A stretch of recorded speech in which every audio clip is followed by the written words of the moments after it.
میں کھل کر کے عام انداز سے یہ بات کروں گا. آپ مسلمان گھر میں پیدا ہوئے، آپ کے باپ داداؤں نے، آپ کے ماحول نے آپ کو بتایا کہ تمہارا پیدا کرنے والا اللہ ہے. یہی تک تمہاری نالج ہے، ہماری نالج ہے. اس لیے کہ یہ بھی بڑا کرم و احسان ہے کہ ہمیں سوچ و بچار کر کے اللہ تک پہنچنے کی اس طرح کے ماحول کی ضرورت نہیں آئی. برسوں سے ہم انہی گھروں میں پیدا ہو رہے ہیں جہاں اللہ کا ہی نام لیا جا رہا ہے. لیکن میں سارے انسانوں کے لیے خطاب کر رہا ہوں. اس روئے زمین پر رہنے والا، چاہے وہ یہودی ہو، عیسائی ہو، ہندو ہو، سکھ ہو، جو بھی ہو، میں سب سے آج یہ بات کہنا چاہوں گا. دنیا کا ایک فارمولہ ہے کہ بغیر کسی کے بنائے کوئی چیز نہیں بنتی، خود سے کوئی چیز نہیں بنتی. تو یقیناً ہمیں بھی کسی نے بنایا ہی تو ہے. ہم چھوٹی سی چھوٹی چیز کو دیکھتے ہیں، ان کو کوئی بناتا ہے، خود سے کوئی چیز نہیں بنتی. سائنس کے اسٹوڈنٹس بھی ہوں گے ہمارے ساتھ، اور جو سائنس کو پڑھتے ہیں ان کی جو تھیوریاں ہیں سائنسدانوں کی، وہ کیا کہتے ہیں، کائنات کیسے وجود میں آ گئی ہیں. وہ ملحد ہوں گے جو کہتے ہیں، بے دین لوگ ہوں گے جن کا کوئی دین ہی نہیں، جو کہتے ہیں کہ اچانک دنیا بن گئی اور اچانک ہی ختم ہو جائے گی. ایسا کیسے ہوگا؟ ایسا کیسے ہوگا؟ اچانک دنیا بن گئی اور اچانک ختم ہو گئی. کوئی نہیں ہے اس کے آگے پیچھے. میرے عزیزو، جو غور و فکر کرنے والے سائنسدان ہیں وہ بھی اب اس نتیجے پر پہنچے ہیں کہ دنیا میں ایک بہت بڑا دھماکہ ہوا تھا کئی ارب سال پہلے، کئی لاکھ سال پہلے، ان کے اعتبار سے، ان کے علم کے اعتبار سے، جس کو یہ بگ بینگ کہتے ہیں. بگ بینگ کیا چیز ہے؟ تو سائنسدان یہ کہتے ہیں کہ کئی سالوں تک اس روئے زمین پر صرف سمندر تھا، اور سمندر میں بھی جو گیس ہوتی تھی وہ سب ہائیڈروجن، اور صرف 99% ہائیڈروجن اور 1% صرف آکسیجن کا یہاں پر وجود تھا، جس کی وجہ سے کوئی دوسرا زندہ رہ نہیں سکتا تھا. یہ سائنسدانوں کی تحقیق ہے. اس کے بعد پھر انہوں نے یہ کہا کہ ایک دھماکہ ہوا اور سمندر سے، پانی سے ہر چیز بنتی چلی گئی، پانی سے بنتی چلی گئی. یہ 21ویں صدی میں بات کی جا رہی ہے. یہ بات 21ویں صدی میں کی جا رہی ہے. اور سائنس کے وجود کی تاریخ میں اگر آپ جائیں گے تو زیادہ سے زیادہ کہ 400 سال پہلے تک کی تاریخ ہوگی. 16ویں صدی میں، 17ویں صدی میں، 17ویں سینچری میں سائنس کی کچھ نہ کچھ چیزیں ایجاد ہونے لگی جس کو آج ہم سائنس کہہ رہے ہیں. اور قرآن میں مولا فرماتا ہے وَجَعَلَنَا مِنَ الْمَاءِ كُلَّ شَيْءٍ حَيٍّ، ہم نے ہر چیز کو پانی سے بنایا ہے. یہ رب تعالیٰ فرما رہا ہے، اس کا قرآن عظیم گواہی دے رہا ہے. قرآن کس زمانے میں اترا وہ بھی آپ کے ذہن میں ہونا چاہیے. کس زمانے میں قرآن آیا ہے یہ بھی آپ کے ذہن میں اچھی طرح سے فٹ ہونا چاہیے، تاکہ اب سائنس کی تحقیقات اور اس زمانے کو میچ کر کے دیکھ سکیں آپ. قرآن اس زمانے میں آیا ہے جہاں یورپ میں لوگ جانوروں کے ساتھ رہتے تھے. امریکہ کا تو انکشاف بھی نہیں ہوا تھا. امریکہ نام کا کوئی ملک ہے یہ پتہ بھی نہیں تھا لوگوں کو. جتنی دنیا تھی اس میں سب سے زیادہ تہذیب والا ملک، تمدن والا ملک ایران تھا، عرب تھے، روم تھے. باقی سب تو بچھڑے ہوئے لوگ تھے. روم، ایران اور عرب کو اس زمانے میں تہذیب والا کہا جاتا تھا. ان کی تہذیب کا عالم یہ تھا کہ جب میرے آقا صلی اللہ تعالی علیہ وسلم مدینہ طیبہ میں تشریف لائے، یہ بہت بڑے تہذیب والوں کی بات میں کر رہا ہوں، یعنی بہت نالج رکھنے والوں کی بات کر رہا ہوں. اتنا نالج تھا کہ جب میرے آقا مدینے میں تشریف لائے تو صرف 6 لوگوں کو لکھنا آتا تھا. یہ بڑے تمدن والے لوگ تھے، بڑے نالج والے لوگ تھے. اس زمانے کا علم یہاں تک پہنچا ہوا تھا. میرے عزیزو، باقی یورپ وغیرہ کا حال تو بہت ہی بدتر تھا. یہاں تک کہ آبادی کیسے بنائی جائے یہ سلیقہ اسلام نے بتایا ہے. روڈ تک بنانے کے طریقے، راستے کیسے بنتے ہیں یہ بھی کوئی علم نہیں تھا پہلے. لوگ ستارے دیکھتے تھے اور چلتے جاتے تھے. یا آج جو روڈ بنے ہوئے ہیں اس کی ایجاد ہی سیدنا عمر فاروق نے کی ہے رضی اللہ تعالیٰ عنہ، کہ عام ایک راستہ ہونا چاہیے، ہائی وے ہونا چاہیے، اس کو پکا بنانا چاہیے کہ لوگ اسی سے گزریں۔ آج آپ کو راستے اتنے بنے ہوئے ہیں اسی لیے کوئی تارا نہیں دیکھتا، صرف سامنے دیکھتے ہیں۔ اب تارے دیکھیں گے تو پھر بڑا مسئلہ ہو جائے گا۔ اس زمانے میں تارے دیکھ کر کے چلتے تھے۔ عزیزان گرامی، یورپ کا حال اس زمانے میں یہ تھا کہ نالج نام کی کوئی چیز نہیں تھی۔ وہ لوگ انت وشواس، جیسے آج بھی ہمارے ہاں کچھ لوگوں میں موجود ہے، اندھا یقین، ان چیزوں پر بہت عمل کرتے تھے۔ جیسے اپشگن ہو جانا، یہ تمام معاملات میں بہت وہ آگے تھے۔ حتیٰ کہ بیماریوں کو بھی وہ بیماری نہیں سمجھتے تھے۔ جیسے آج یورپ جادو ٹونے پر یقین نہیں رکھتا، ہر چیز کو بیماری کہتا ہے، اس زمانے میں ہر بیماری کو وہ جادو سمجھتے تھے، شیطان سمجھتے تھے۔ بیماری کا ان کو ادراک بھی نہیں تھا۔ اسلام میں جو فقہا پیدا ہوئے، جو اطباء پیدا ہوئے، جو سائنسدان پیدا ہوئے، انہوں نے بیماری کے متعلق بہت سارے تحقیقات پیش کی۔ صرف یہ بات میں عرض کرنا چاہوں گا کہ قرآن اس زمانے میں نازل ہوا ہے جب علم کا وجود زیادہ نہیں تھا لوگوں کے پاس، اتنا کہ کوئی اکا دکا لکھنا جانتا تھا۔ اور کس پر نازل ہوا یہ بھی آپ کے ذہن میں ہونا چاہیے۔ دو چیزیں دماغ میں رکھیں، اس کے بعد پھر میں قرآن کی آیتیں پڑھتا ہوں۔ ایک ماحول ایسا ہے، سائنس کا وجود نہیں، علم کا وجود نہیں، علم نام کی چیز ہی نہیں تھی لوگوں کے پاس، اور جس پر نازل ہوا وہ ایسا رسول ہے جو کسی کا شاگرد بھی نہیں، کوئی استاد نہیں، محمد الرسول اللہ صلی اللہ تعالی علیہ وسلم۔ ان پر قرآن نازل ہوا، ایسے ماحول میں نازل ہوا جب کوئی علم جاننے والا نہیں تھا، اور جس پر نازل ہوا وہ کسی یونیورسٹی سے پڑھا، کسی کالج سے پڑھا، کسی مدرسے سے پڑھا ہوا رسول نہیں۔ اس رسول کا معلم اور استاد صرف خالق کائنات ہے۔ جبرائیل علیہ السلام کا بھی صرف اتنا کام رہا ہے، جو رب نے حکم دیا اتنا ہی پہنچا دیا، بلکہ بہت ساری قرآن کی باتیں ایسی ہیں جو جبرائیل پہنچا تو گئے لیکن اس کا علم انہیں بھی نہیں دیا گیا، انہیں بھی نہیں دیا گیا۔ اب یہ دو باتیں کسی کو بھی چیلنج کر کے بتا دینا، تاریخ کی سچائیاں اس بات کا انکار نہیں کر سکتی۔ اپنے تو اپنے، غیروں نے بھی حضور کی تاریخ لکھی ہے، اور سبوں نے اقرار کیا ہے کہ محمد صلی اللہ علیہ وسلم ایک ایسے پروفٹ ہیں جو پوری زندگی بھر کسی استاد کے پاس گئے نہیں، کسی استاد کے پاس گئے نہیں۔ اور یہ بھی حکمت ہے میرے مولا کی، اسی لیے ہم اس رسول کو النبی الامی کہتے ہیں۔ امی کا مطلب کچھ بیوقوف لوگ آج کے زمانے کے جو بدعقیدہ ہیں وہ ان پڑھ کرتے ہیں، رسول ان پڑھ تھے، معاذ اللہ۔ بیوقوفوں تمہیں معلوم نہیں، امی کا مطلب ہوتا ہے کسی سے پڑھا ہوا نہیں۔ ان پڑھ میں اور کسی سے نہ پڑھا ہوا ہونے میں بہت بڑا فرق ہے۔ یہ دو باتیں ذہن میں رکھو، قرآن کس ماحول میں نازل ہوا اور جس پر نازل ہوا وہ کسی کا شاگرد نہیں۔ اب اس کی باتیں جب ہم بیان کرتے ہیں، سائنسدانوں کی آنکھیں پھٹی کی پھٹی رہ جاتی ہیں۔ وہ قرآن بیان کر رہا ہے ان فی خلق السماوات والارض لآیات لأولی الالباب، بے شک یہ زمین کی پیدائش میں، آسمانوں کی پیدائش میں بڑی میری نشانیاں ہیں۔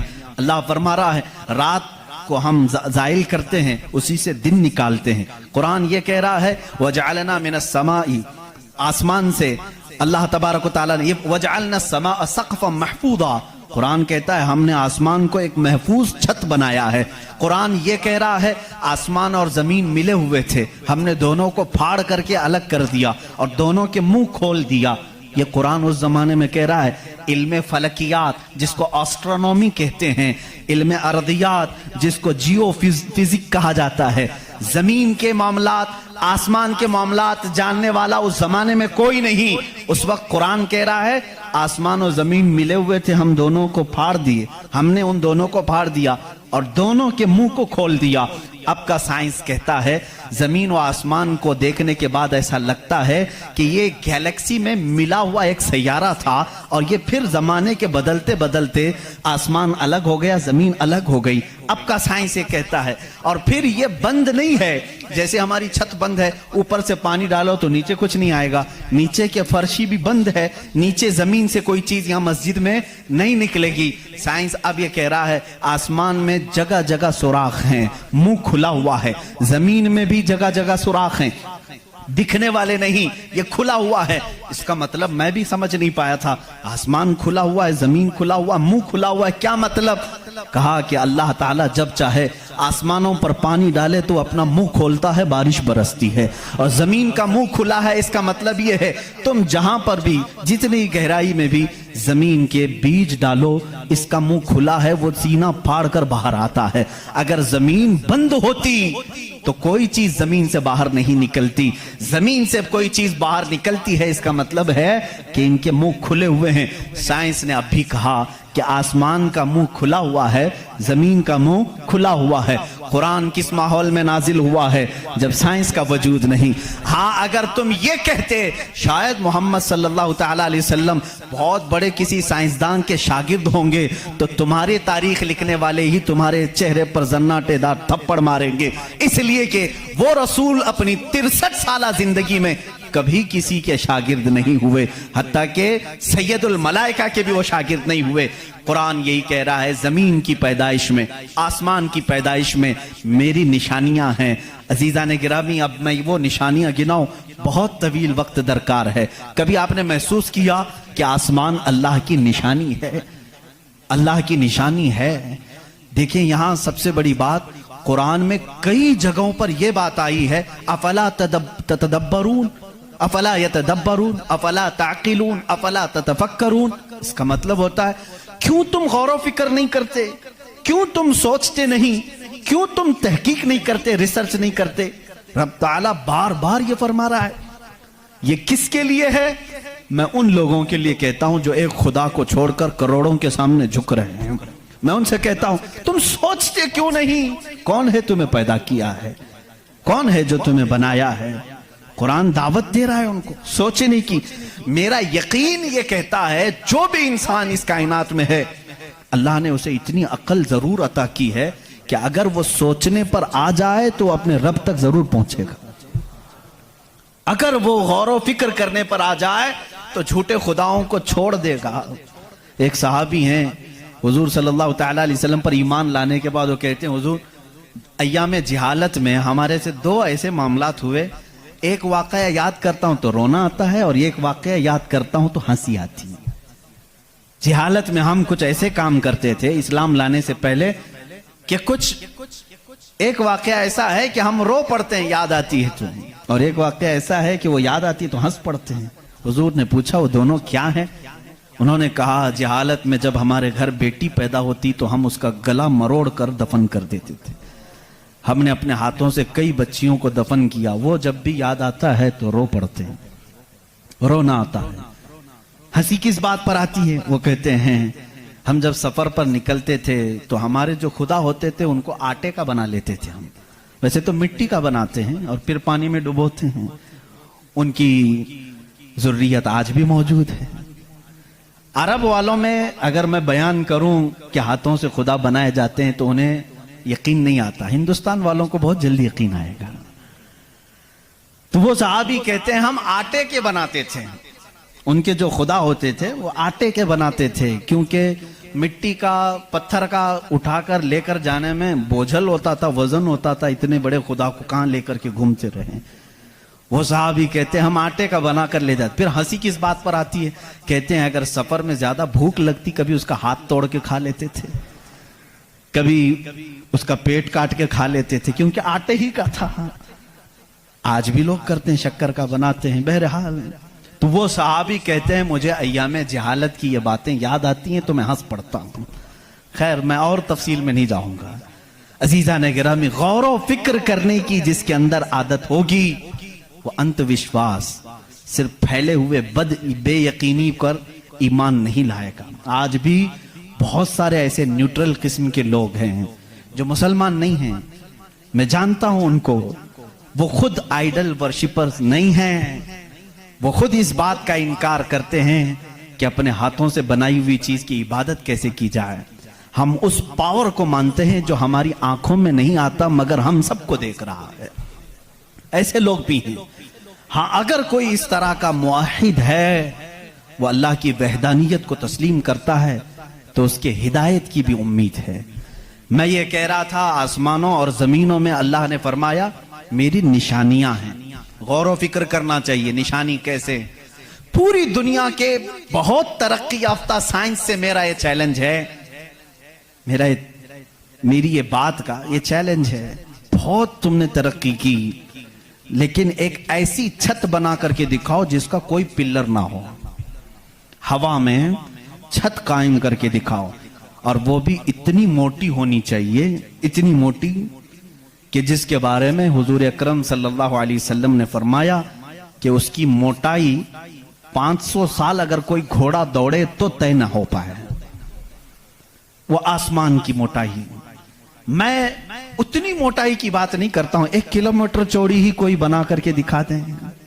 سائنس ہمارا بہت ترقی کر چکا ہے, نہیں بنا سکو گی. لیکن کائنات کی اس پوری زمین پر اللہ رب العزت نے ایک چھت ہمارے سروں پر رکھی ہے, اور سب کو معلوم ہے وہ چھت کیسی ہے, بغیر پلر والی. کہیں اس کو ستون دیکھا آپ نے؟ اللہ الذی رفع السماوات بغیر عمد ترونها. قرآن کہتا ہے وہ اللہ ہی ہے جس نے بغیر ستون کے آسمانوں کو بنایا, اور تم بھی اس کو دیکھ رہے ہو. قرآن چیلنج کر رہا ہے, تم بھی اسے دیکھ رہے ہو. اور حیرت کی بات یہ ہے, ہمارے پلر والی چھت کے بارے میں تو یقین ہوگا اب یہ گرے گی نہیں, لیکن اگر یہ تڑکنے لگے, کہیں سے آوازیں آنے لگے, ہم بھاگ کر کے کون سی چھت کے نیچے جاتے ہیں؟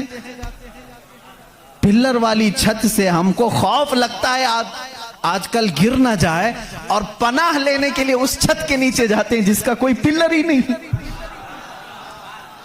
اللہ کی نشانیاں ہیں اس میں. اللہ رب العزت فرماتا ہے تم دیکھ رہے ہو ان آسمانوں کو ہم نے کیسے قائم کیا ہے. اب اس کی تحقیقات جو آسٹرونومی پڑھے ہوئے ہیں وہ جانتے ہوں گے. علم فلکیات اس کو کہتے ہیں, آسمانوں کا علم. یہ بھی ابھی سب کو پورا حاصل نہیں ہو سکا. جو ہماری نظروں میں نظر آ رہا ہے یہ تو دھواں ہے, بادل ہے. آسمان تک پہنچنے کے لیے پتہ نہیں کتنا سفر.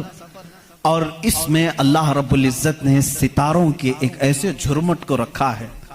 آسمان کتنا چوڑا ہے, کتنا لمبا ہے, گیس کر سکتے ہیں ہم؟ کبھی گیس کریں گے آپ؟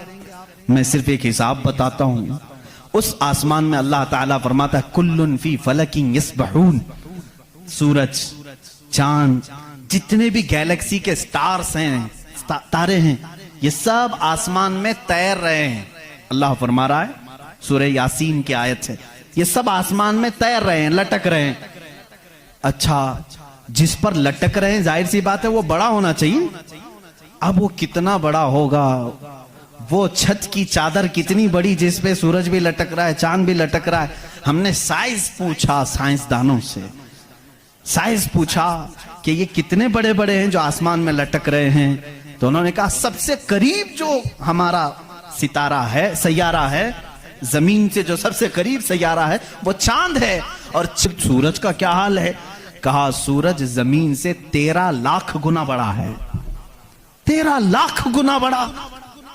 اب یہاں ہماری عقلیں ششدر ہو جاتی ہیں, کسی کے پاس کیلکولیٹر بھی نہیں, کتنا حساب کرے.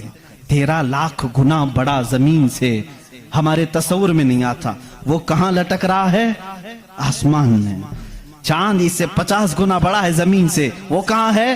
آسمان میں. اچھا اتنا ہی نہیں, یہ گیلیکسی کے اندر سورج سے 50 گنا بڑے اتنے سیارے ہیں کہ جن میں سے صرف ابھی 40% کا دریافت کی جا چکی ہے, باقی 60% ابھی تک سائنسدانوں کو پتہ ہی نہیں. سورج سے 50 گنا بڑے سیارے اور موجود ہیں. پوچھا یہ سب کہاں ہے؟ یہ بھی آسمان میں ہیں. اسی لیے میرے مولا نے فرمایا بے شک آسمانوں کی پیدائش میں اس کی بڑی نشانیاں ہیں.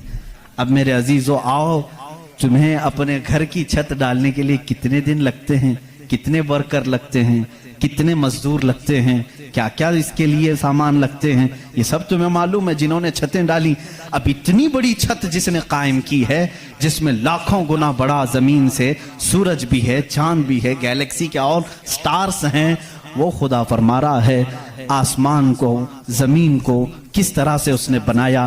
قرآن میں ہے صرف 6 دن میں ان دونوں کی پیدائش ہوئی. اس سے بھی بلکہ اللہ تعالیٰ فرماتا وَجَعَلَ الْأَرْضَ فِي يَوْمَيْنِ, اللہ نے زمین کو 2 دن میں پیدا فرمایا, آسمان کو, اور اس میں جتنی سجاوٹ ہے, سجاوٹ کیا ہے, یہ پورے سمندر کو رب فرما رہا ہے وہ زمین کی زینت ہے, جتنے درخت ہیں وہ زمین کی زینت ہیں, اور آسمان کی زینت کیا ہے, چاند ہے, سورج ہے, ستارے ہیں, یہ سب 4 دن میں بنے, کل 6 دن میں ان کی پیدائش ہوئی ہے, کل 6 دن میں ان کی پیدائش ہوئی ہے. میاں ہماری دکان نہیں بنتی 6 دن میں, اور وہ خالق کائنات فرما رہا ہے 6 دن میں اس پوری کائنات کے زمین و آسمان کی پیدائش ہوئی. تو کیا یہ اللہ رب العزت کی نشانیاں نہیں ہیں؟ غور و فکر, تدبر. میں اگر سنی ہوئی باتوں پر یقین نہیں آتا کچھ لوگوں کو, کیونکہ وہ سائنس کے ماحول میں آج جی رہے ہیں, وہ ہر بات سائنس کی یقین کے ساتھ مان لیتے ہیں. میں ان سے ہی کہتا ہوں اپنے سائنسدان آقاؤں سے پوچھیں کہ اس زمین کا حجم کتنا بڑا ہے, آخر یہ ٹھہری کیسے ہے اتنے دن تک, یا اب تک قائم کیسے ہے, یہ ہلتی کیوں نہیں ہے. اچھا اس کے بعد رب تعالیٰ فرماتا ہے ہم نے اس زمین کو پانی پر بچھایا ہے. اے اللہ تیرے عجائب قدرت عجیب در عجیب ہیں, کتنے عجیب ہیں.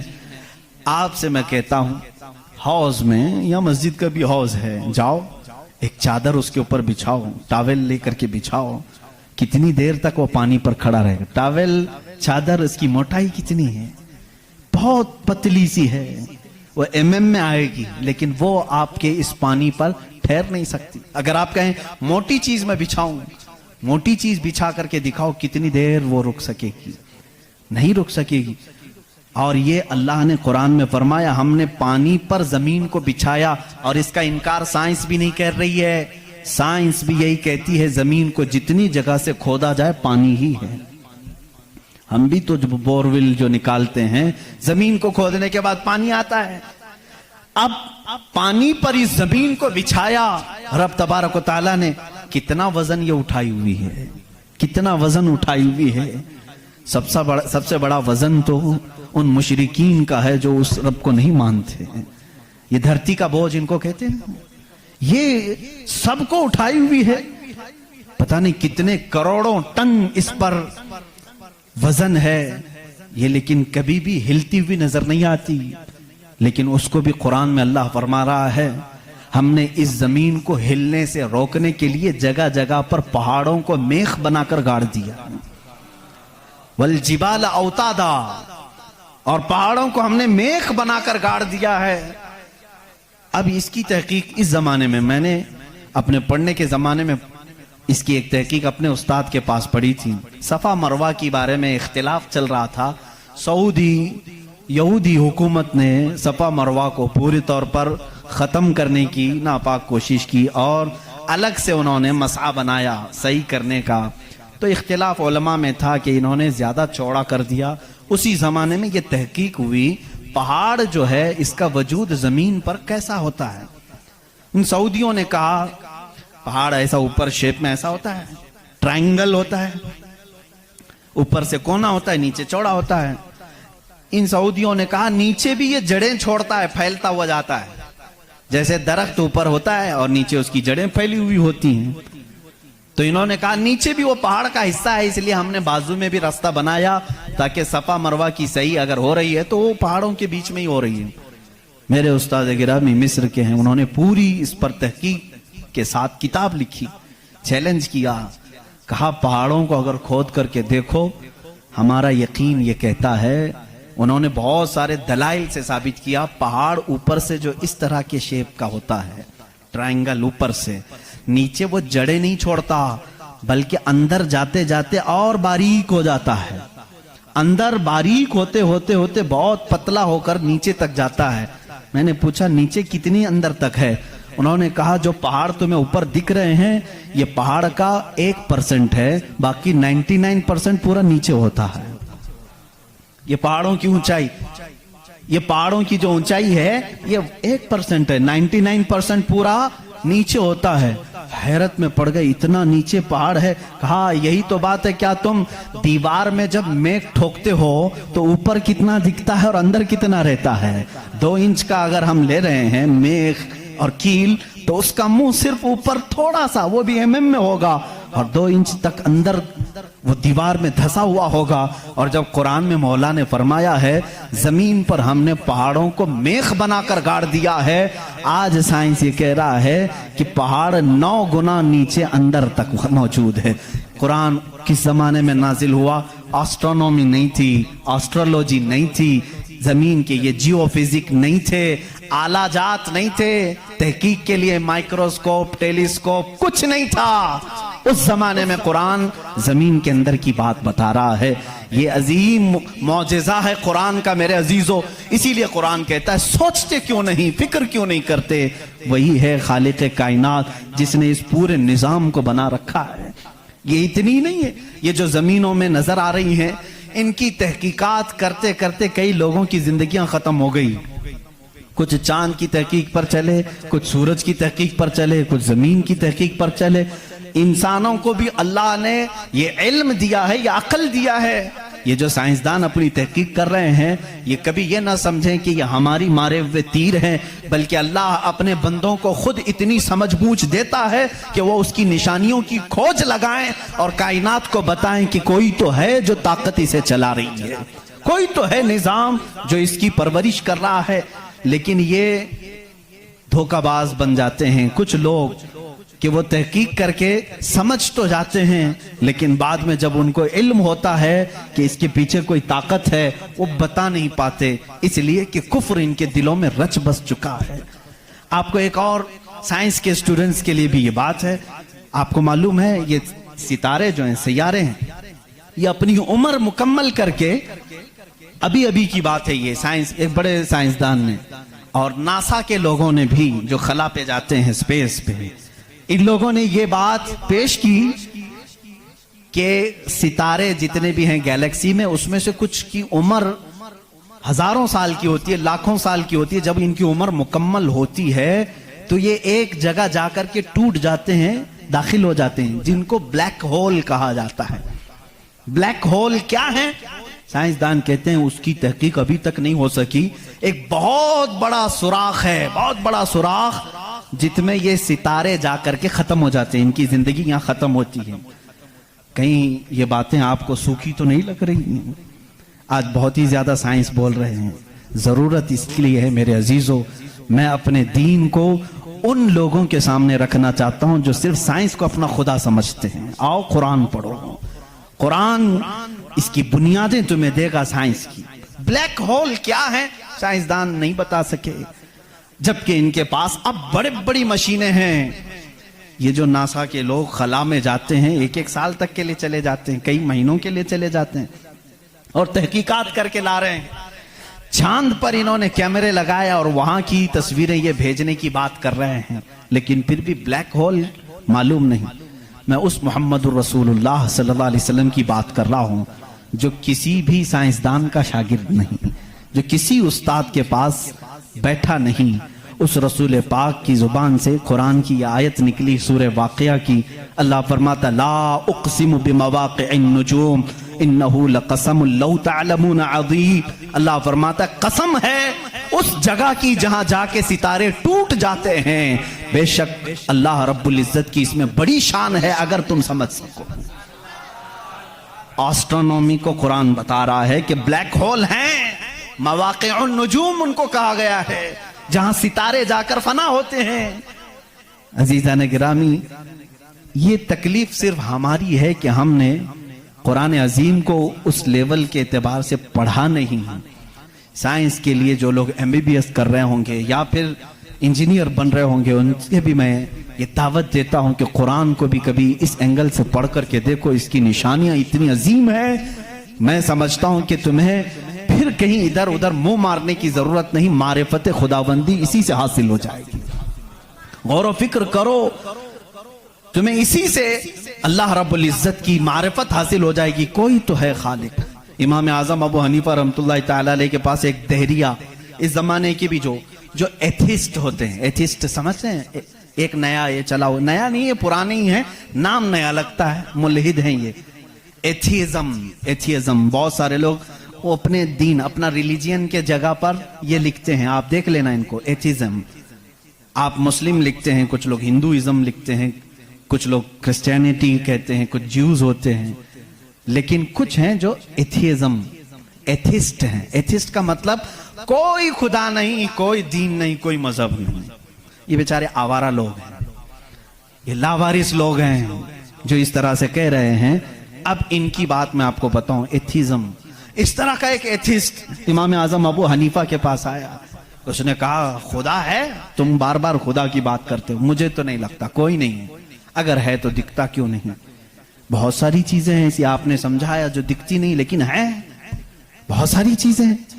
اس نے کہا ایسی کوئی چیز نہیں ہے جو ہے اور دکھتی نہیں. آپ نے اس کو ایک تماچا لگایا, ڈھیلا اٹھا کر کے مار دیا. اس نے کہا میں سوال کیا تم نے مار دیا. کہا کیا ہوا مارا؟ کہا درد ہو رہا ہے. کہاں ہے درد؟ اب ہو رہا ہے, دکھتا نہیں ہے لیکن احساس ہے. بہت ساری چیزیں ایسی ہیں جو دکھتی نہیں ہے لیکن ہے, ان کا وجود ہے. بہرحال آپ نے اس کو جواب کیا دیا؟ کہا سنو, میرے ساتھ آج ایک بڑا عجیب واقعہ پیش آیا. میں سمندر کے کنارے گیا تھا, میں نے دیکھا ایک کشتی کو, اور وہ کشتی کی تعجب خیز بات یہ تھی کہ وہ اکیلے چل رہی ہے, کوئی نہیں چلا رہا. سامان خود سے وہ لاد لیتی ہے اپنے اوپر اور چل پڑتی ہے سیدھے راستے پر. پھر تھوڑی دیر کے بعد ساحل پر آتی ہے اور اپنا سامان خود ہی اتارتی ہے. پھر جیسے ہی وقت ہوتا ہے پھر چل پڑتی ہے. کوئی کشتی بان نہیں, کوئی ملا نہیں, کوئی کیپٹن نہیں اس کے اندر, سواری بھی نہیں, خود سے سب چل رہی ہے. یہ اس دور میں امام اعظم کہہ رہے ہیں جب الیکٹرانک دور نہیں تھا. آج کے لوگ ہو سکتا ہے یقین کر لیں الیکٹرانک کشتی ہوگی, ہو سکتا ہے کوئی اس کو الیکٹرانک مشین چلا رہی ہوگی. ایسا نہیں ہے, اس زمانے میں کوئی اس چیز کی ایجاد نہیں تھی. اس نے کہا کیا پاگل پن کی باتیں کر رہے ہو, کس کو بنا رہے ہو تم؟ کیا ایسی کوئی کشتی ہے جو خود سے سامان بھی اتارتی ہے اور چڑھا بھی لیتی ہے اور چلنے بھی لگ جاتی ہے؟ امام اعظم ابو حنیفہ رحمۃ اللہ علیہ نے فرمایا اتنا تیرا دماغ چلتا ہے کہ کوئی کشتی سمندر پر بغیر چلانے والے کے نہیں چلتی. یہ پورے دن اور رات کا نظام اور لوگوں کی موت و حیات کا نظام, زمین سے پودوں کو نکالنے کا نظام, برابر وقت پہ موسم کے آنے کا نظام بغیر کسی کے چلائے کیسے چل سکتا ہے؟ کبھی اس میں تاخیر تم نے دیکھی؟ کبھی تم نے یہ دیکھا کہ رات ہوئی ہی نہیں؟ کبھی تم نے دیکھا کہ دن ہوا ہی نہیں؟ وہ اپنے وقتوں پر ساری چیزیں چلا رہا ہے. عزیزان گرامی, ان تمام چیزوں میں ایک نشانی ہے اس کے وجود کی. اسی لیے اللہ رب العزت نے سورہ اخلاص میں یوں فرمایا قل هو اللہ احد. اے محبوب آپ فرما دے وہ اللہ ایک ہے. اب ایک ہونے کی نشانیاں بھی بہت ہیں, ایک ہونے کی نشانیاں بھی بہت ہیں. ہم بچپن میں پڑھتے تھے, ہمارے پاس ایک ہمارے والد کتاب پڑھاتے تھے, اس میں ایک سوال ایک بوڑھی عورت سے کسی نے کیا تھا کہ بڑی بھی تم نے اللہ کو ایک مانا ہے؟ کہا ہاں بالکل. وہ چرخہ سیلتی تھی, چرخہ جس میں کپڑے سلے جاتے ہیں. مولوی صاحب نے پوچھا کیا دلیل ہے کہ کوئی نظام کو چلا رہا ہے, کوئی ہے خدا؟ اس نے کہا میری مشین یہ سب سے بڑی دلیل ہے میرے لیے. کہا کیسے؟ کہا یہ جو چکر کاٹتی ہے مشین, جب تک میں پاؤں ہلاتی نہیں یہ چرخہ چلتا نہیں. یہ نظام شمسی پورا بغیر کسی کے چلائے کیسے نہیں چلتا؟ کہا اچھا ٹھیک ہے, بڑی عقل مند عورت ہے, مشین کو ہی اللہ کی نشانی سمجھ لیا تو نے. اس عورت سے انہوں نے دوسرا سوال کیا, اچھا چلو ٹھیک ہے کوئی تو ہے چلانے والا, یہ کیوں کہتی ہو کہ وہ ایک ہی ہے؟ کہا چلو ٹھیک ہے اس کی بھی نشانی میری یہ مشین ہے, اس کی نشانی بھی میری یہ مشین ہے. کہا کیسے؟ کہا چلو میں ادھر سے چلاتی ہوں تو ادھر سے چلا, بیٹھ جا میرے سامنے, میں ادھر سے چلاتی ہوں تو ادھر سے چلا, پھر دیکھتے ہیں کپڑے کی حالت کیا ہوتی ہے.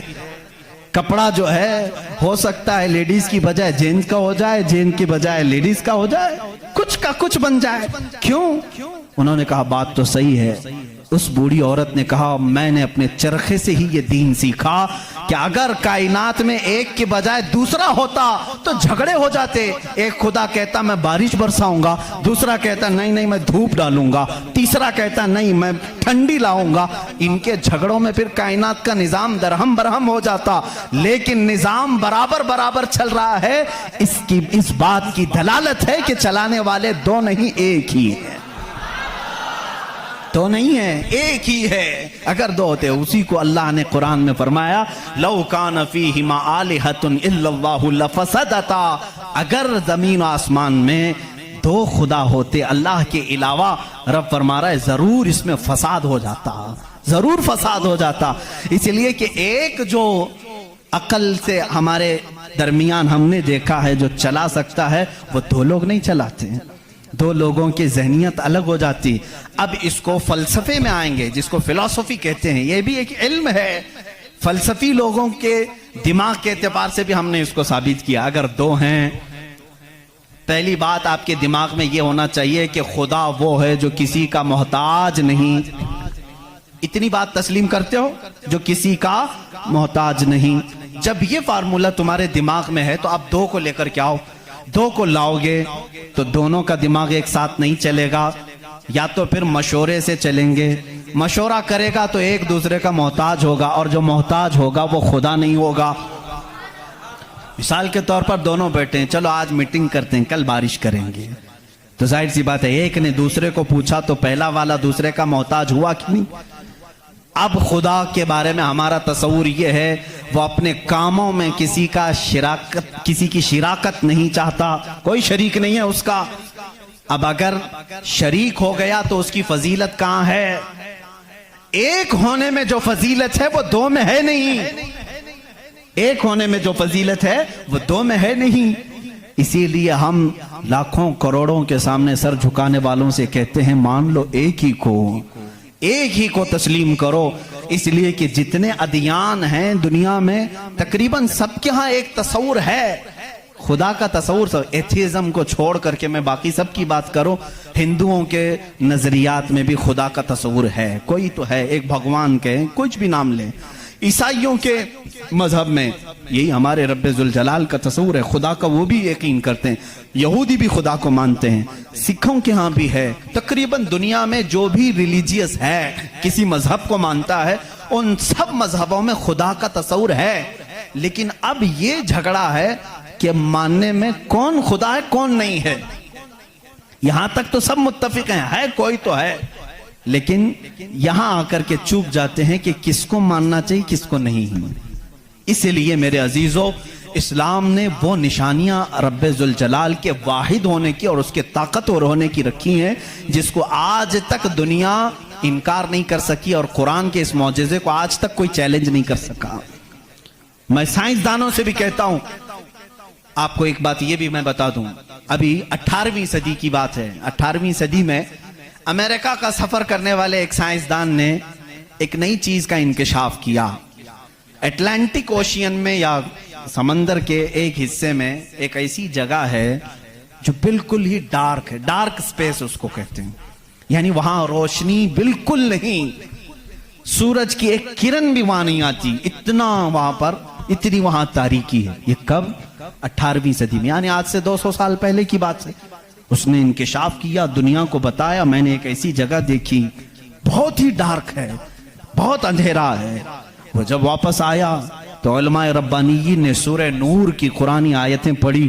اللہ فرماتا ہے کہ اذا اخرج یدہ لم یکد یراہ ومن لم یجعل اللہ لہ نورا فما لہ من نور. اللہ فرماتا ہے ہم نے کائنات میں ایک ایسی جگہ رکھی ہے کہ اس پہ اندھیریوں پر اندھیریاں ہیں, اگر تم ہاتھ بھی نکالو گے تو ہاتھ بھی نظر نہیں آئے گا, ہاتھ بھی نظر نہیں آئے گا. یہ کہاں کا؟ یہ علم البحر جس کو کہتے ہیں, سمندروں کا علم رکھنے والا جو پوری زندگی سمندروں کی کھوج میں لگا دیا, وہ لا کر کے بتایا. اس نے سوچا میں بہت بڑا تیر مارا ہوں, لیکن جب بتایا قرآن پڑھنے والوں نے کہ یہ تو قرآن میں ہے, اللہ فرما رہا ہے ایک ڈارک سپیس ہے کائنات میں جہاں تم ہاتھ بھی نکالو گے تو نہیں نظر آئے گا, اتنا ڈارک ہے. وہ سٹپٹا گیا, پریشان ہوا, میں اس کی تحقیق کروں گا. یہ قرآن میں آئی کیسے بات؟ سب سے پہلا دنیا کا میں انکشاف کرنے والا ہوں, میں اس کو سب کو بتانے والا پہلا فرسٹ آدمی میں ہوں. یہ پہلے سے کہاں سے آ گئی قرآن؟ پھر وہی دو باتیں میں بتاتا ہوں میرے عزیزو. اس کو بھی یہی جھٹکا لگا کہ یہ قرآن اس زمانے میں نازل ہوا جب سائنس کا وجود نہیں تھا, اور اس پر نازل ہوا جس کو دنیا میں کسی نے سکھایا نہیں تھا. بعد میں پھر اس نے یہ سوچا شاید ہو سکتا ہے پروفیٹ محمد صلی اللہ علیہ وسلم سمندروں کا سفر بہت کرتے ہوں گے, ان کے سمندروں کے سفر میں شاید کبھی یہ جگہ آ گئی ہوگی, اس لیے انہوں نے اپنے من سے قرآن میں یہ لکھ دیا ہوگا. اس نے یہ نتیجہ نکالا.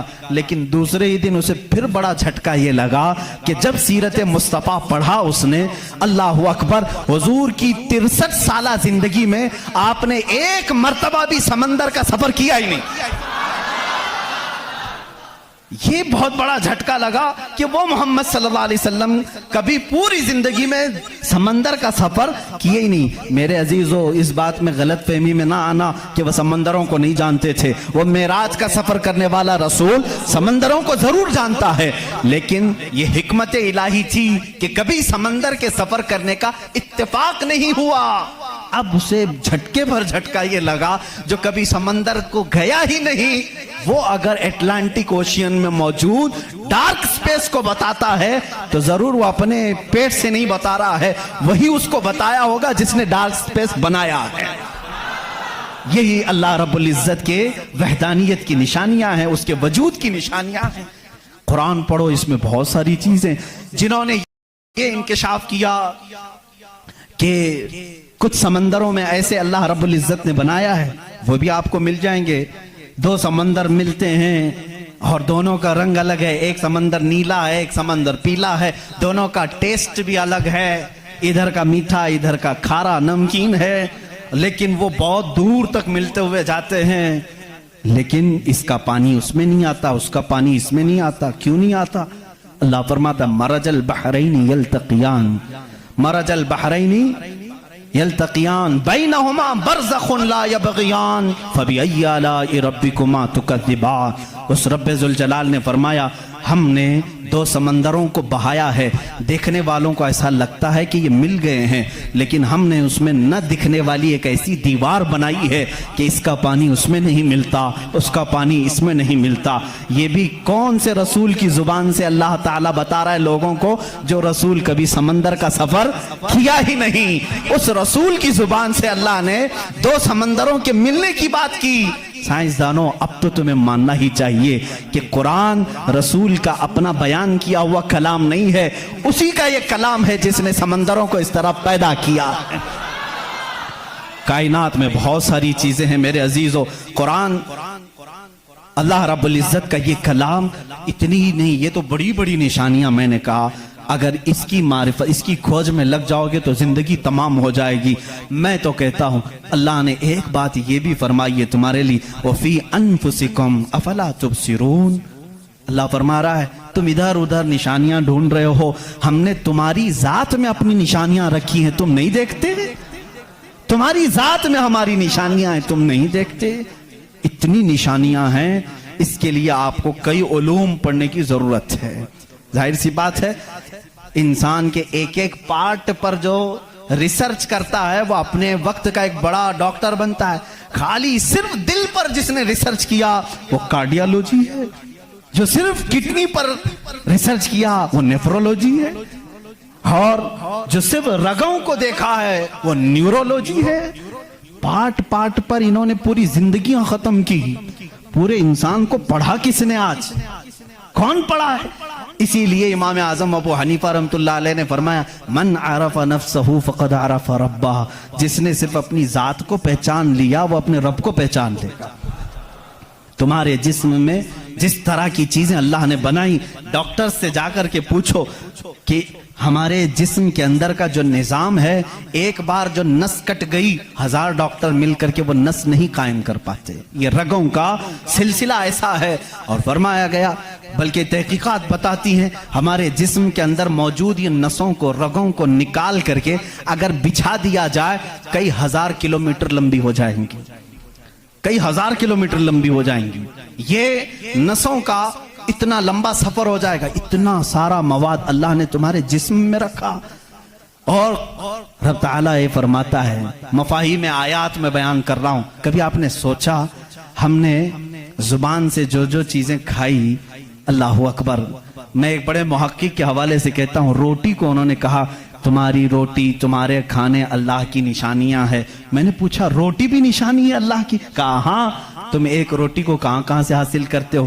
اناج کھیت سے لیا, فصل جب آئی اس کو کٹایا, پسایا, آٹا بنایا, پھر گھر میں لایا, گوندھنے کے لیے دیا, آٹا گوندھا گیا, روٹیاں بیلی گئیں, توے پر رکھی گئیں, بن گئی. کتنی منزلوں سے گزری, کھیت سے آئی, پسائی میں گئی, گندھائی میں گئی, پکائی میں گئی, اب اس کے بعد ریڈی ہو کر تمہارے برتن میں آئی. اس کے بعد تم نے کیا کیا؟ اب تک سب تمہارا اختیار چل رہا ہے, تم اپنی مرضی سے کر رہے ہو. گیہوں کا لانا ہے, جو کا لانا ہے, جوار کا لانا ہے, کس کا لانا ہے, تمہاری مرضی. آٹے سے کتنا گوندنا ہے, نرم گوندنا ہے, موٹا گوندنا ہے, تمہاری مرضی. روٹی موٹی پکانی ہے, پتلی پکانی ہے, تمہاری مرضی. روٹی پک جانے کے بعد 4 ٹکڑے کرنے, 5 ٹکڑے, 2 ٹکڑے, تمہاری مرضی. سب تمہاری مرضی ہے. اس کے بعد تم چبا کر کے کھا گئے, اس روٹی کو چبا کر کھا گئے, نگل گئے. یہ روٹی جب حلق سے اتر گئی اب تمہاری مرضی نہیں ہے. اس ایک ہی روٹی سے گوشت بھی بنتا ہے, اسی ایک روٹی سے خون بھی بنتا ہے, اسی ایک روٹی سے منی بھی بنتی ہے, اسی ایک روٹی سے پیپ بھی بنتا ہے, اسی ایک روٹی سے کف اور بلغم بھی بنتا ہے, اسی ایک روٹی سے سب چیزیں بن جانے کے بعد ہمارے فضلات بھی نکلتے ہیں. میں نہیں سمجھ پایا. اے میرے عزیزوں مجھے بتاؤ, ایک روٹی لو, اس کے ایک ٹکڑے سے تم گوشت بنا کے دکھاؤ, دوسرے ٹکڑے سے تم خون بنا کے دکھاؤ, تیسرے ٹکڑے سے تم پیپ بنا کے دکھاؤ, چوتھے ٹکڑے سے تم بلغم بنا کے دکھاؤ. نہیں کر سکو گے, اس لیے کہ صرف گوندھنے پکنے تک تمہاری مرضی چلتی ہے. حلق سے نیچے اتر جانے کے بعد خدا قدیر و جبار کا نظام چلتا ہے. تمہارے رزق میں اس کی نشانیاں ہیں. کون ہے جو بناتا ہے ہمارے جسم کے اندر اس روٹی سے ہمارے جسم کا حصہ؟ پوچھو, جا کر کسی سے بھی پوچھو, یہ ہمارا جسم موٹا تازہ گوشت کیسے بن گیا؟ یہ کھانے اچھے کھاؤ گے اس سے بن گیا. ہم نے کہا ہم کھانے کاجو بادام بھی کھا رہے ہیں تو بھی گوشت بن رہا ہے, روٹی کھا رہے ہیں تو بھی گوشت بن رہا ہے, چاول کھا رہے ہیں تو بھی گوشت بن رہا ہے. اور خون ایسا لکوڈ ہے کہ بازار میں ملتا نہیں, کسی انسان کا ہی لینا پڑتا ہے. اس کو کون بنایا ہے؟ کہا اس کو بھی روٹی سے ہی بنایا ہے, کاجو بادام سے ہی بنایا ہے, پھلوں سے ہی بنایا ہے. ہم پوری دنیا کی غذائیں لا کر چکی میں پیس کر کے بھی خون کا ایک قطرہ نہیں پیدا کر سکے, لیکن وہ رب ذوالجلال ہمارے لقمے کے نیچے جاتے ہی نظام کو شروع فرما دیا ہے. کیسا وہ نظام ہے, کیسا وہ نظام ہے. اے میرے عزیزو, اسی لیے میرا مولا فرماتا ہے فی انفسکم افلا تبصرون, تمہاری ذات میں میری نشانیاں ہیں, کیوں تم نہیں دیکھتے, کیوں تم نہیں دیکھتے؟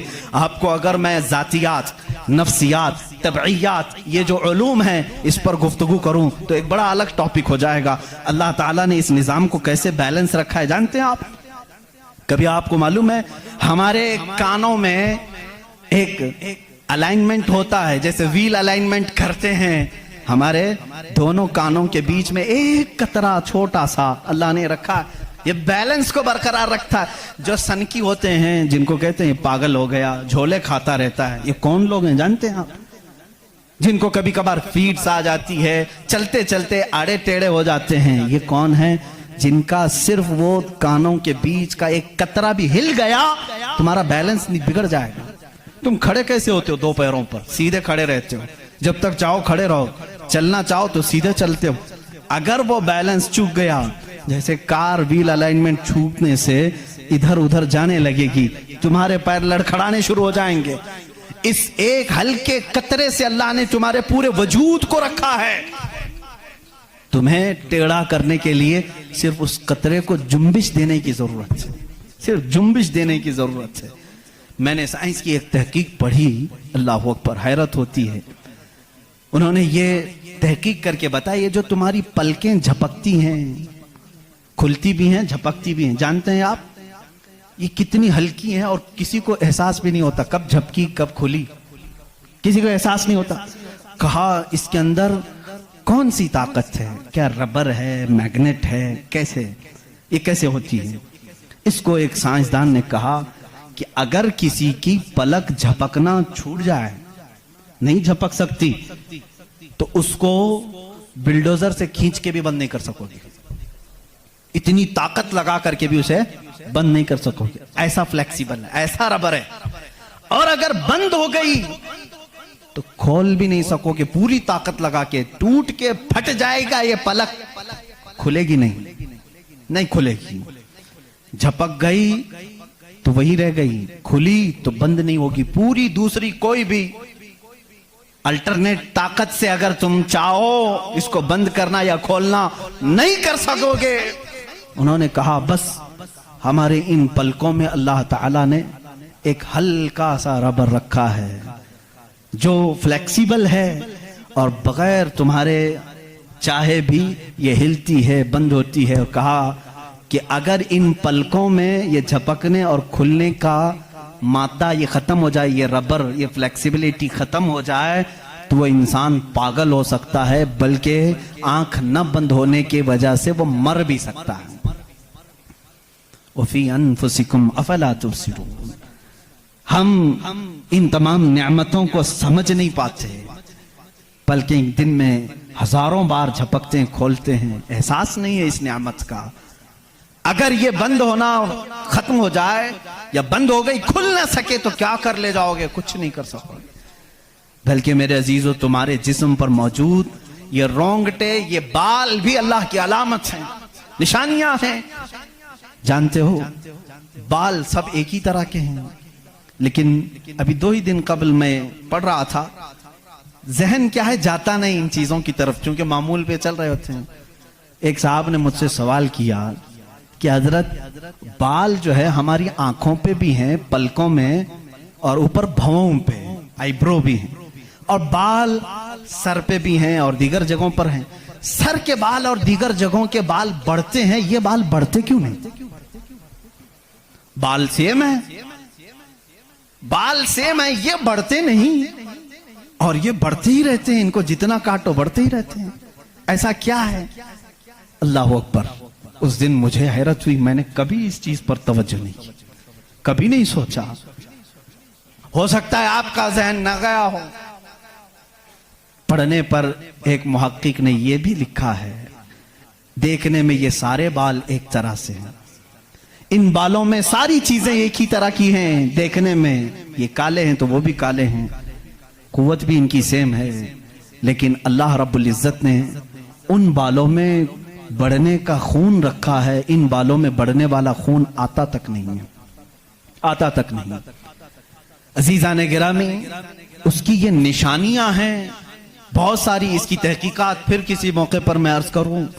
اور پیٹ کے اندر موجود چیزیں جو اپنا نظام خود بخود چلا رہی ہیں، نہیں چلا سکو گے، نہیں چلا سکو گے۔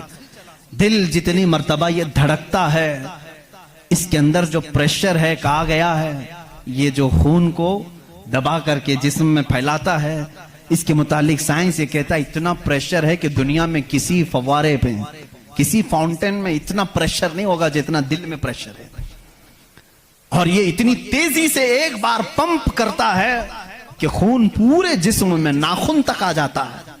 ایک بار کے پمپ پر ایک بار اس طرح دل نے دبایا خون کو بار، تو خون ناخن تک پہنچتا ہے، اتنا پریشر اس کے اندر ہے۔ امریکہ کی ایک لیبارٹری میں ایک پاکستانی عالم دین گئے تھے، کارڈیالوجی تھے وہ ڈاکٹر، وہ ایک عالم کو لے کر کے گئے، اور کارڈیالوجی نہیں، ریڈیالوجی بھی غالباً کچھ ہے، جس میں آوازیں سننے کا آلہ ہوتا ہے، ایک مشین ہوتی ہے جسم کے اندر حرکت کرنے والی ہر آواز کو اس میں سنا جا سکتا ہے۔ پلک آپ جھپکتے ہیں، آپ سانس لیتے ہیں تو اس کی آواز کیسی ہوتی ہے۔ تو انہوں نے کہا آج چلیے لیبارٹری میں آپ کو بتاتا ہوں کہ دل کی آواز، ہم تو یہاں ہاتھ رکھتے ہیں تو دھک دھک دھک کی آواز آتی، تو انہوں نے کہا ہم آپ کو اس سے سناتے ہیں۔ ایئر فون لگائے گئے، بڑی بڑی مشینیں تھی، ہلکی سی بھی وہاں پر ہوا بھی آتی تو اس کی زور آواز آتی ہے۔ وہ ایک لیب ہے، یہ عالم دین کہتے ہیں میں نے سنا دل کی آواز۔ میں نے پوچھا اس ڈاکٹر سے کہ آپ کے ہاں ہر آواز کا نام لکھا گیا ہے، دل جو آواز کرتا ہے اس کا کیا نام ہے آپ کے یہاں؟ کہتے ہیں دل جو ہے لپ لپ لپ لپ یہ آواز کرتا ہے. سائنس میں یہ لکھا گیا ہے. اور مسکرا ہے, کہا تھوڑی سی خطا ہو گئی, بلکہ دل کہتا ہے رب رب رب رب. ہر انسان کا دل جو دھڑکنے کی آواز آتی ہے مشینوں سے انہوں نے خود سنا. ہاں ہو سکتا ہے کچھ توتلے لوگ ہوتے ہیں را کو لا کہہ جاتے ہیں, ہو سکتا ہے تمہیں لپ لپ لپ سنائی دیا ہو, مگر میرا ایمان یہ کہتا ہے ہر دل رب رب رب ہی کہتا ہے. جو اس کو دھڑکن دیا ہے اگر وہ دل اسے یاد نہ کرے. عزیزان گرامی, کائنات کی بہت ساری چیزیں اس کی نشانیاں ہیں, سمندروں میں اس کی نشانیاں ہیں. آپ کو معلوم ہے سمندروں کا علم, علم البحر جن کو معلوم ہے, جو غوطے لگاتے ہیں وہ کہتے ہیں زمین پر جتنی مخلوقات ہے اس کے 10 گنا زیادہ مخلوقات سمندروں میں موجود ہیں. سمندروں میں یہاں جتنے کیڑے دیکھ رہے ہو, کتنے مکوڑے دیکھ رہے ہو, یہاں جتنے قسم کی مخلوقات آپ دیکھ رہے ہیں اس کے 10 گنا زیادہ مخلوقات سمندروں کے اندر ہے. کون ہے جو ان کے رزق کا انتظام کرتا ہے؟ کون ہے ان کی پرورش پر؟ سمندروں کا علم الگ ہے. کہتے ہیں ہم اندر جاتے ہیں تو اس کے اندر اتنی چیزیں کہ ہر بار نئی چیزیں دکھتی ہیں. اور انہوں نے کہا کہ کئی لاکھ قسم کی مچھلیاں گن لی گئیں, لیکن ہر بار غوطہ لگاتے ہیں تو پھر نئے رنگ کی مچھلی نظر آتی ہے. ان کو رنگ دیتا کون ہے اس کے اندر؟ عزیزان گرامی, سمندروں کے علم میں لوگوں نے کہا اس کی گہرائیوں میں کیا کیا موجود ہے. کچھ باتیں تو عقل تسلیم کرتی ہیں, جیسے آپ کو میں نے کہا سمندر میں مچھلیاں ہیں, اندر پیڑ پودے بھی ہیں, آپ سب تسلیم کریں گے ہوتے ہوں گے, مخلوقات ہیں, ہاں ہوتے ہوں گے, سب ہوتے ہوں گے. لیکن ایک قرآن کے فرامین تفاسیر میں یہ کہا گیا ہے سمندر کے اندر آگ بھی ہے. اب کہاں سے تسلیم کرو گے؟ سمندر کے اندر آگ ہے, کیسے تسلیم کرو گے؟ ظاہر سی بات ہے تم انکار کرو گے. پانی اور آگ ہو ہی نہیں سکتا, اور وہ بھی پانی ہلکا پھلکا پانی نہیں, سمندر کا جوشیلا پانی. اور یہاں پر اسلام میں یہ باتیں کہی گئی ہیں کہ سمندر کے اندر آگ ہے. لیکن یہ دنیا کو اس وقت نظر آ گیا جب سونامی آئی تھی. انڈونیشیا میں جو ساحل پر سونامی کی لہریں جنہوں نے دیکھی, جس کی رفتار 2000 کلومیٹر پر آر تھی, 2000 کلومیٹر پر آر کی رفتار سے وہ پانی چل رہا تھا, اور اس کی ہائٹ جو موجوں کی وہ 200 فٹ اونچی تھی. 200 فٹ اونچی لہریں 1000 کلومیٹر پر آر کی رفتار سے جب جا رہی تھی تو مشاہدہ کرنے والوں نے یہ کہا جب وہ لہریں چلتی تھی تو پیچھے آگ کے شعلے نکلتے تھے, سمندر میں آگ کے شعلے نکلتے تھے. آج سائنس اس بات کو تسلیم کر چکا ہے سمندر میں کئی ایسے پہاڑ ہیں جو آتش فشاں ہیں, جن کو وولکینو کہا جاتا ہے. آگ اگلنے والے پہاڑ ہیں, آگ اگلنے والے پہاڑ ہیں. وہ کئی مہینوں میں اور سالوں میں اپنے اندر موجود آگ کو باہر اگلتے ہیں تو سمندر میں طغیانی آ جاتی ہے, سمندر کے اندر موجوں کی بھنور آ جاتی ہے. یہ تمام چیزیں آج سائنس کہہ رہا ہے, میرا مولا قرآن میں اس چیز کو بیان فرما رہا ہے. جبکہ پھر میں آپ کو بتا رہا ہوں قرآن اس ماحول میں اترا جب سائنس نہیں تھا, اور اس رسول پر اترا جو سمندروں کا سفر نہیں کیا تھا. اللہ تبارک و تعالیٰ نے پہاڑوں کے علم کے متعلق قرآن میں بیان فرمایا, ستاروں کے علم کے متعلق, سمندروں کے علم کے متعلق, زمین کا یہ جیو فزک ہو, آسٹرونومی ہو, ستاروں کا آسٹرولوجی ہو, علم الفلکیات ہو, اس کے بعد نباتات, یہ پیڑ پودوں کے علم کے لیے بھی قرآن موجود ہے. اللہ رب العزت ان کے متعلق بھی فرما رہا ہے ان کے جوڑ بنائے گئے. آج دنیا یہ کہہ رہی ہے کہ ایک پیڑ کو دوسرے پیڑ سے لگاتے ہیں تو پھل اچھے آتے ہیں, پھل اچھے آتے ہیں. یہ حدیث پاک میں ملتا ہے. مدینہ طیبہ میں کلمی کرتے تھے صحابہ اس وقت کھجوروں کی. عزیزان گرامی, پیڑ پودوں کی جب تحقیقات ہوتی ہیں تو اب اس پر بھی سائنس حیران ہے کہ ہم نے پھولوں کو دیکھا, یہ پھول جب کھلتے ہیں تو اس میں اچانک آ کر کے پینٹ کون کر جاتا ہے, یہ رنگ کون ڈالتا ہے. ہم نے درختوں کو ہرا ہی دیکھا ہے, ہرے ہی ہوتے ہیں, لیکن جب پھول نکلتے ہیں تو یہ رنگ آتا کہاں سے ہے. اس کی تحقیق کرتے کرتے ڈالیوں کو لوگوں نے چیر دیا, پتوں کو پھاڑ دیا, لیکن پھول کا رنگ پورے درخت میں کہیں نہیں پایا, کہیں نہیں پایا.